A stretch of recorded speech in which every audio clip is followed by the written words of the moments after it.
presidente Lula, né, presidente? E agradecer a todo o povo brasileiro no seu programa, que em rede nacional e vai para o exterior, da solidariedade que tem feito no programa de saúde.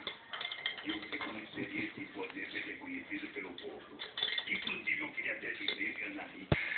Eu digo que toda vez que eu me encontro com a Ana Hickman, eu me sinto um anãozinho. Por quê? Não, por quê? Aqui faz piada. Por quê? Por quê? Nada. Tem uma escadinha pra mim, não? Um abraço. Você é um homem que precisa de escadinha completa.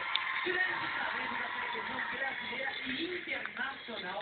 Hoje nos dando a honra de ser um dos jurados na estreia do segundo concurso de stand-up comedy Tudo é Possível e da televisão brasileira, que eu gosto sempre de afirmar.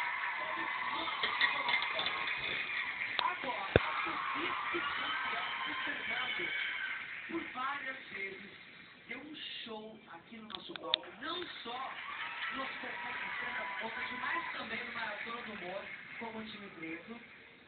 Fernando, por favor, vamos matar a saudade agora. Vamos lá. E aí?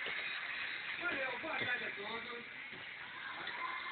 Bom, é um prazer retornar aqui, eu estou muito feliz com tudo que está acontecendo. E o stand-up é legal porque a gente fala das coisas que acontecem. Final de ano agora teve o quê? Teve simpatias, né? Todo mundo faz simpatia, né? Amarela, Nem dá pra pegar. vermelha,